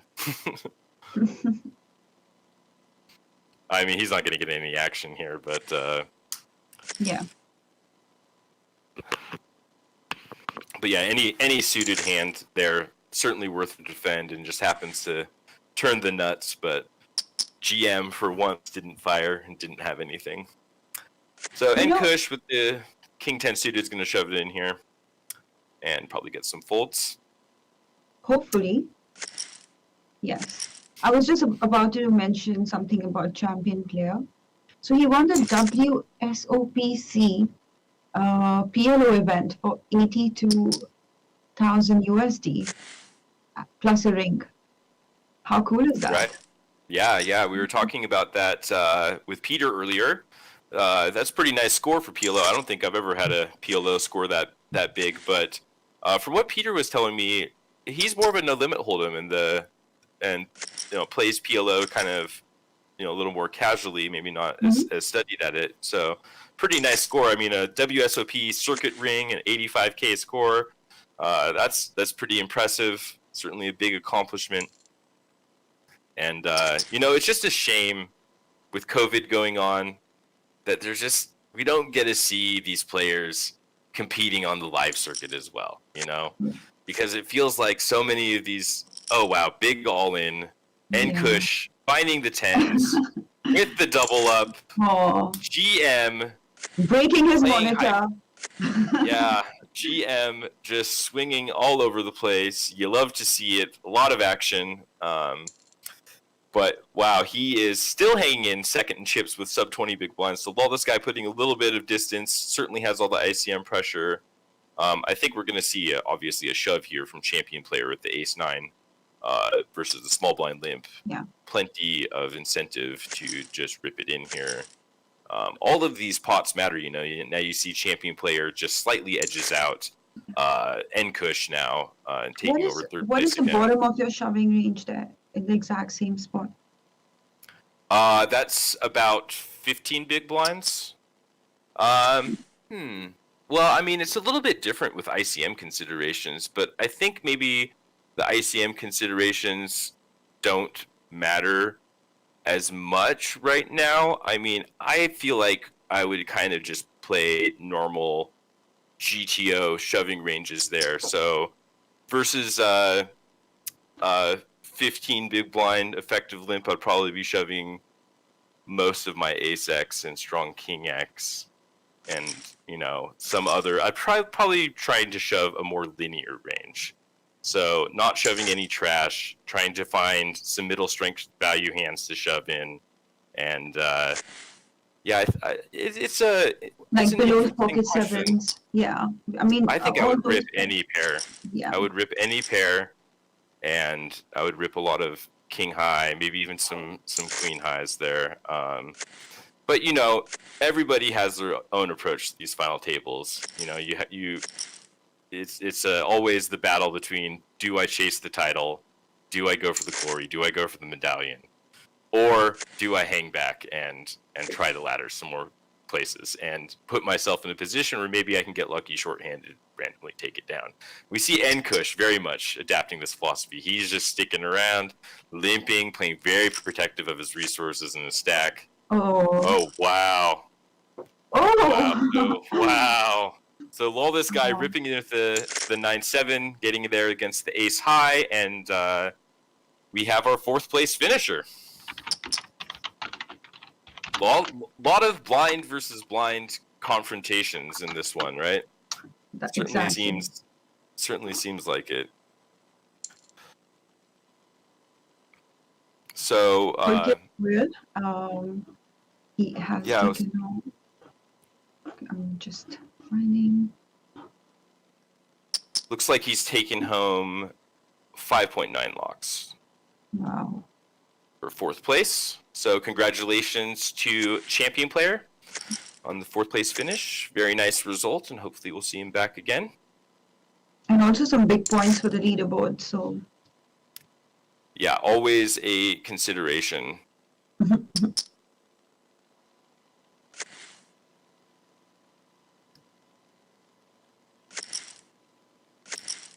See, the 2 players who came in as a big stack are still in there.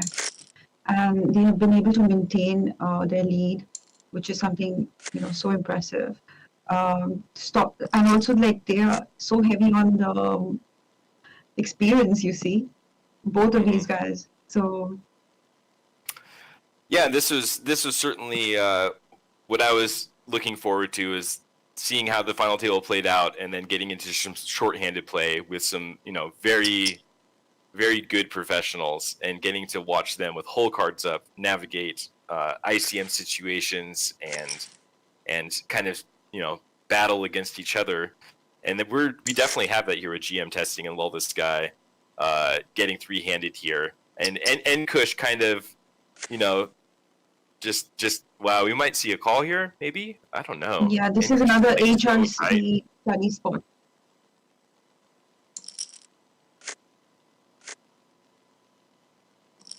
Oh, anchor. Wow. Yeah, GM does call off with the A7. Pretty close spot there, and the Queen 9 gets there. Hang in there, GM testing. Let's see. So GM limps the King 9, and flops top pair, and Kush just checking back the Queen Jack suited. Yeah, I mean, I found that weird too. I guess this is going to be. Wow. And Kush. Wow. What a hand. He's got to put in half his stack and fold now. Pretty gross. Yeah.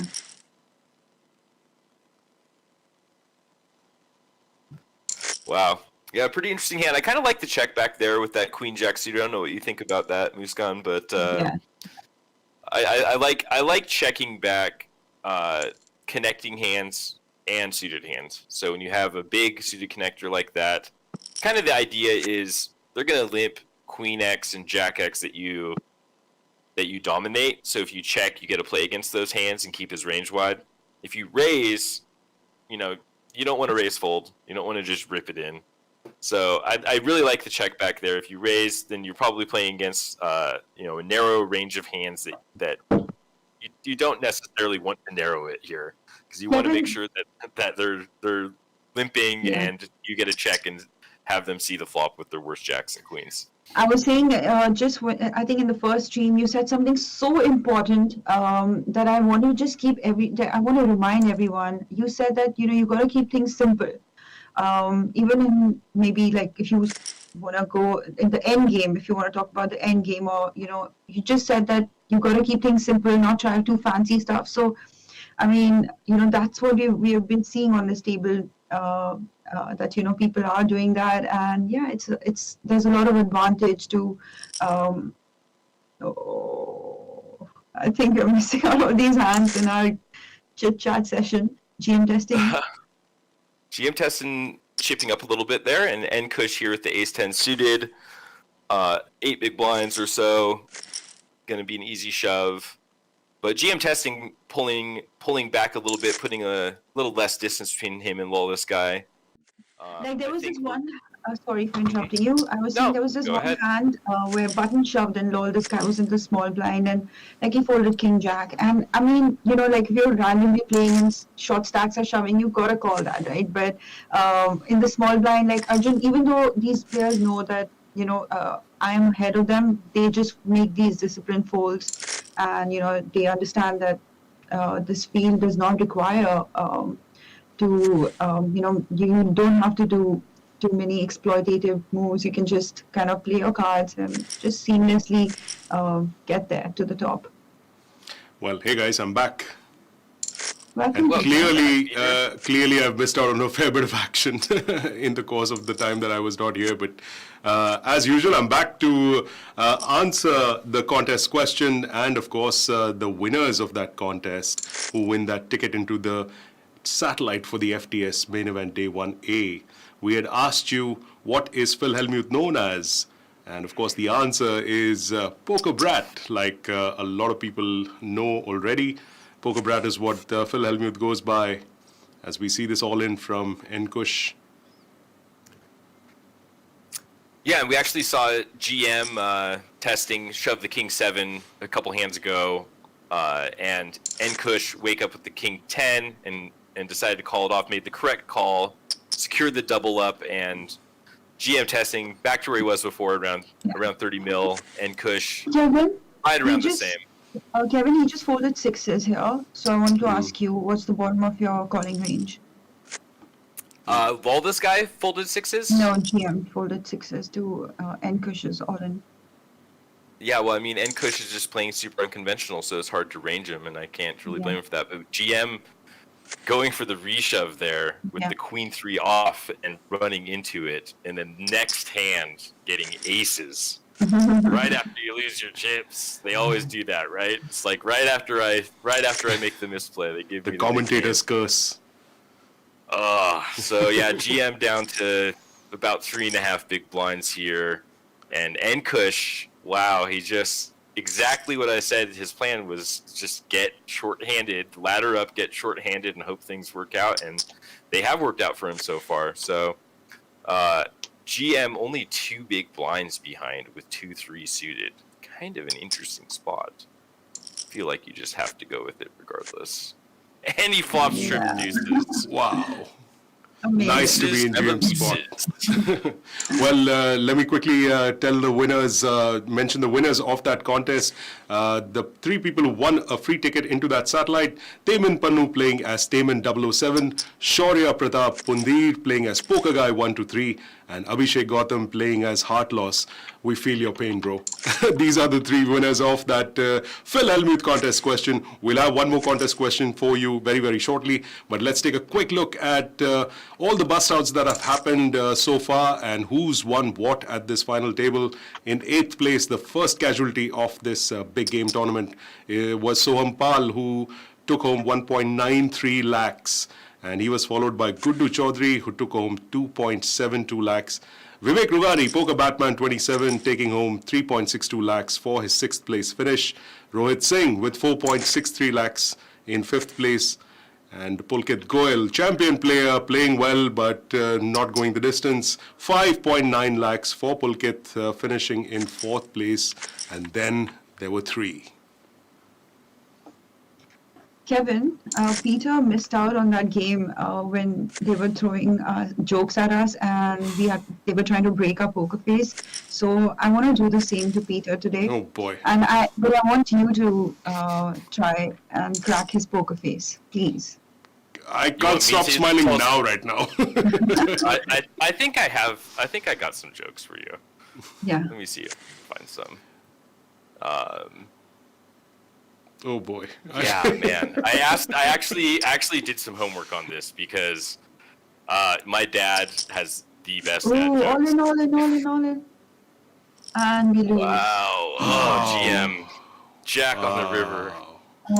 Oh, well, a nice run for GM. Couldn't hold on to the ship lead. You know, sometimes you fly too close to the sun and your wings melt, much like Icarus. And I think that's the case here for GM. He certainly kept his foot on the gas pedal the entire final table, really applying max pressure. Got lucky in a couple spots, but then, yeah, really that double up of Wall this guy was just too much to overcome. Well played. So, yeah, well played by GM. I'm certain we'll see a lot of great things from him in the future, but this should be an interesting heads-up match between Enkush and Wall this guy. Enkush, I'm interested to see how he's going to adapt to heads-up play now that he's had this very unconventional style leading up, to this point to the final table. Now with just one opponent, I think it's time to start mixing it up a little bit more. Pretty nice flop for him here. Well, the trend continues. I'm so sorry. Please go ahead. When we were playing PSL, and my draw, I would be drawn on Ankush's table, Kushagra's. I would get more scared than one of the mentors being on my table. I was like, I have no idea how he's going to play. He's such a wild card, Well, like I said, the trend of the chip leaders not going to the end has continued even in this big game tournament. GM Testing, who had a really, really healthy lead at the start of this final table, the last player to bust out, once more a chip leader, not going the distance. But there are still a lot of tournaments left in this FTS 2.0 series, and we might just see someone break that trend in the course of the coming days. In the meantime, though, if our viewers have stayed tuned with us, there's one more question, contest question that we're going to fire up at you, and that contest question is this. What does the suit clubs indicate? Yeah, I know it's a little bit of an open-ended question, so it'll be interesting to see your answers. But the suit of clubs indicates a certain thing. What is that? Get your answers in with your Spartan Poker ID, and of course, tag 3 friends of yours along with the answer. And if you are one of the lucky players to win, then you will get a free ticket into the 5-seat guaranteed FTS event number 20, the Headhunter, in fact, which takes place later today at 10 p.m. So we're going to be doing a live stream of that. Make sure you get your answers in. And who knows, you could be on that live stream tomorrow where we'll be commentating on some of your plays. This could be Kushagra's first title. And being up against, awesome. being up against someone who's shipped the main events. I don't know how many millionaires he's shipped on your side. Peter, you only tell us.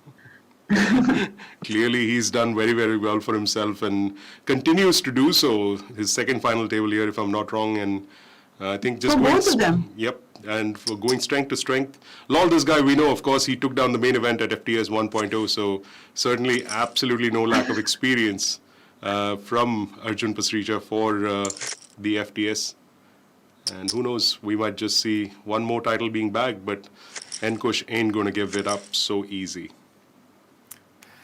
All right, Muskan, so do you have some good jokes to tell me and Peter here? I have a couple. I got a couple good That's jokes. my best poker face. So let's do it, no? Let's just, Peter was the only one who was left out, so I'm going to be the judge.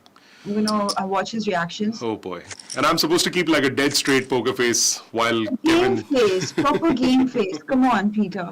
All right. Okay. I'm not going to be the spoil I'll sport. kick it off here. Why did the old man fall in the well? Why? Because he couldn't see that well. No? Nothing? All right, no, I'm really bad for this game. All right. What do you call an elephant crossed with a rhinoceros? What? Elephino. Stop it.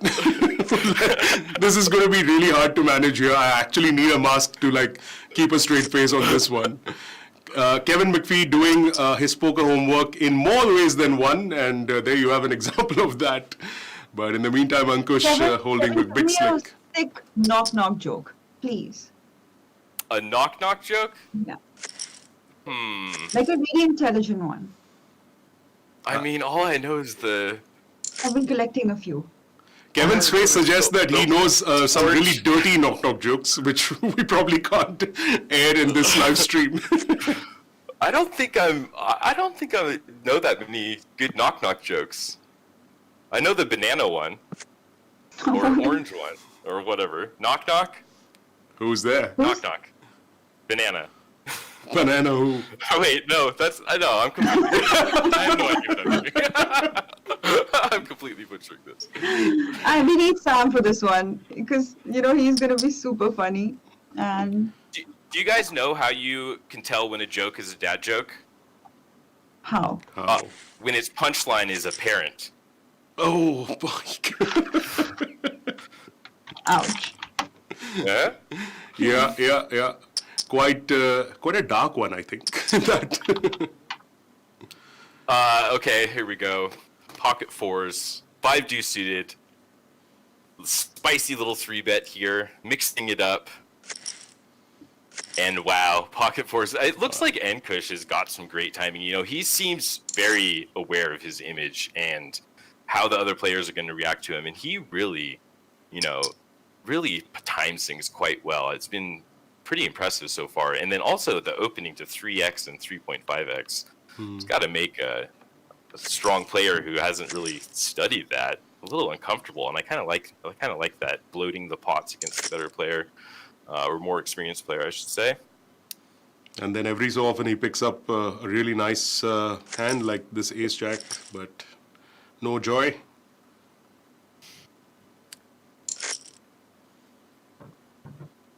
So I was thinking about taking a job in a mirror factory.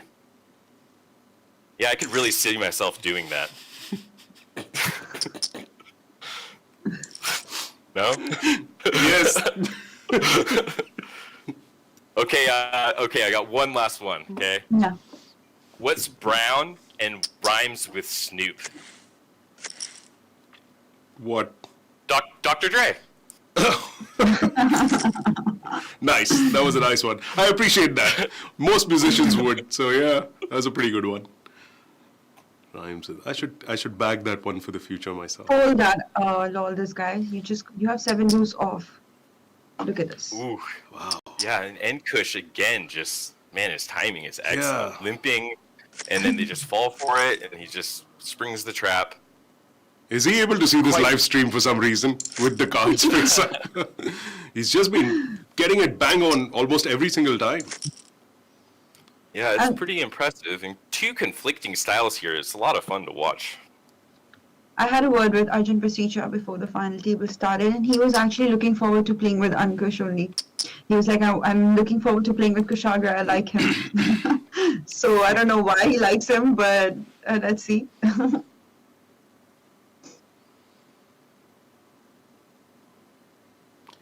Well, maybe this time Wow, Nkush. spicy. Yeah, this time perhaps So not really going spicy. his way. Yeah, stepping out a bit here, and his timing is off for a change. But I mean, this is an auto c-bet board from the button, and he's just playing off his perceived tight image. He's made them lay down some pretty crazy hands. I mean, getting the 5 deuce to 3-betting the 5 deuce and getting the 4s to fold. Pretty nice play, but Queen 8 here is kind of interesting because you have the Queen blocker, which means if you check raise, there's probably going to be less like gut shot floats. And also you have the Queen of Clubs, which blocks some continues. So maybe not the worst hand to do it with here. Sometimes you might call King High in these spots and fold your Queen Highs. So kind of taking the top of your folding range and turning it into a check raise so that you have some cards to barrel. Certainly he can turn some gut shot straight draws and some backdoor flush draws with that hand. So I kind of like that hand selection. I'm not so sure how much I like just check raising the ace high boards into the pre-flop raiser. But yeah, you can kind of see the logic there. It's an auto c-bet board from the good player, and ace 10 certainly is a hand you're going to continue with, because he's going to have a lot of hands there that he can't continue with. And with the Queen of Clubs in his hand, there are some turn cards that he can continue on. So interesting play there, for sure. And Nkush really mixing it up, and this has been a lot of fun to watch. We were kind of expecting a long heads-up match here, weren't we, Peter? Yep. Wow. I think all we said about Nkush's timing on the previous hands sort of coming apart in these last few that we've seen.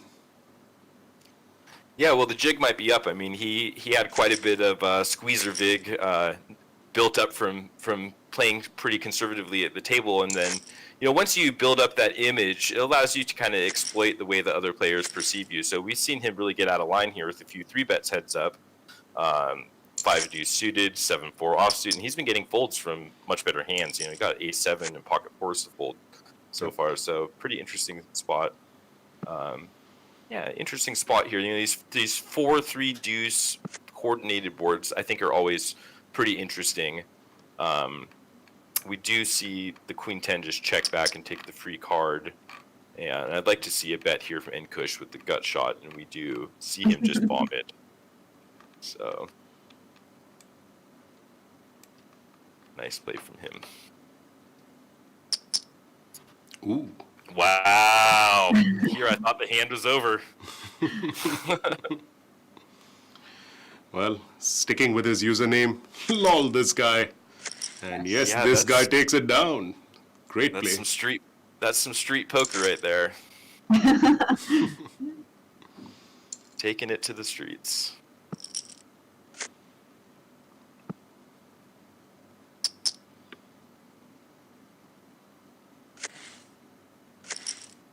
Lol, this guy building his lead up quite well thus far. 9.3 million behind him, with Nkush having a little over 3.8 million. And this won't be that easy because Kushagra is the dark horse who's going to fight. And I'm sure Arjun has by now seen the live stream. He saw that, when he had pocket fours, he had so many hands. He had deuce 5 of clubs, the hand that you were mentioning. So, that hand I'm sure Arjun's seen by now.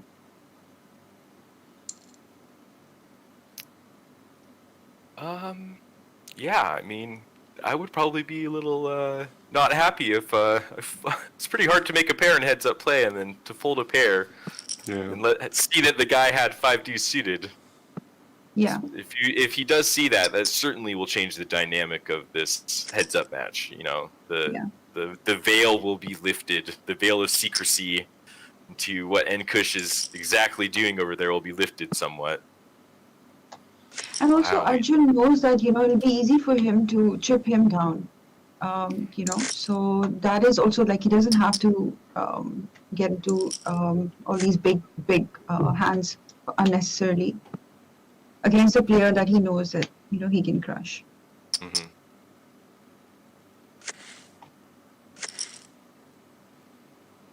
Yeah, it just makes it a little uncomfortable. You have your game plan going in as the more you perceive the more experienced player, and it just becomes kind of uncomfortable when you have your opponent 3xing and 3.5xing on the button and re-raising, but not re-shoving his stack all in pretty consistently. It makes it tough to play, and you can see that Nkush is very much a feel player, and so far his timing has been pretty good, with the exception of a couple spots. So whatever he's feeling it's working so far. And we see the 6s just rip in there. That's a little interesting to me. It's about 16 or 17. Ooh. All right. Well, I think we're gonna see it get in here. This is one of those spots we're gonna see who the better player is. They both have the same hand. Yeah, this is just obviously getting in. Yeah. And a quick call. Most likely chop, but then stranger things have happened. Yeah. Yeah. We've already had one tournament end with the royal flush, so really anything can happen here. I mean, I've barely even had hardly any royal flushes in my career, let alone won a tournament with one, so that was a pretty cool moment from the other day.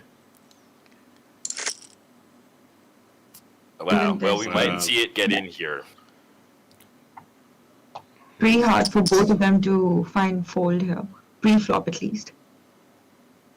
And again, with 3.5x open, all in, and I'm not seeing a fold here.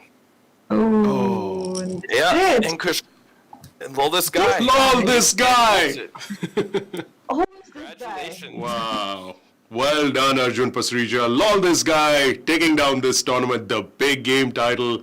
And there you have it, folks. The end of this big game tournament. Well played by both the finalists there. Up top, Arjun Pasricha playing as Lol, this guy versus Kushagra Mehta as Ankush.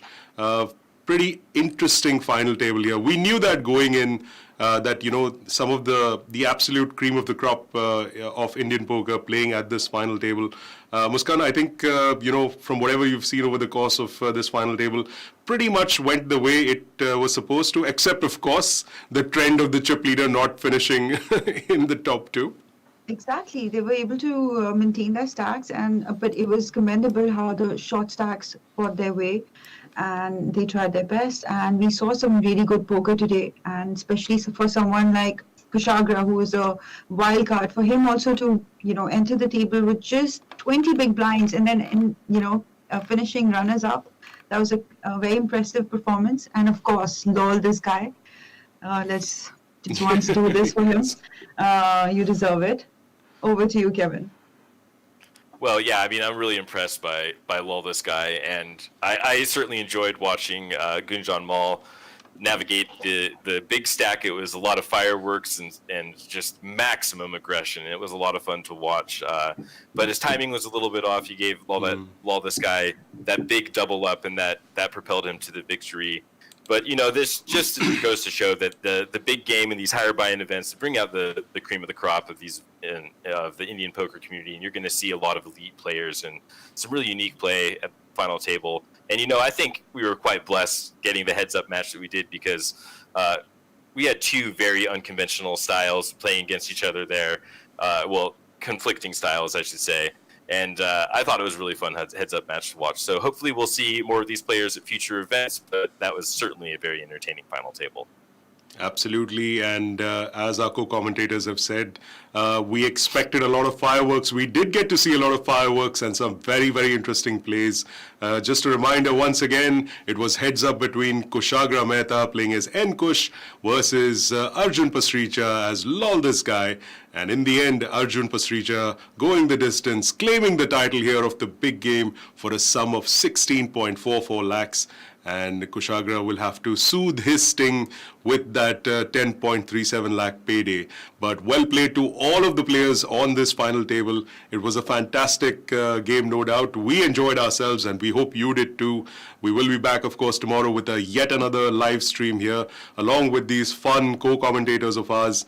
And till then, it's time to say goodbye from myself, Peter Abraham, and my commentators here with Muskan Sethi and Kevin McPhee. Thank you both for joining us. It was a whole lot of fun. We hope to repeat this and more in the coming few days left. And remember, the bigger tournaments are yet to hit the schedule. The main event, this high roller tournament, there's lots more to look forward to. So make sure you come back and watch this FTS live stream with us here at the India Poker Championships Final Table Series 2.0. It should be a whole lot of fun. We will see you tomorrow evening at the same time. Until then, it's goodbye from all of us.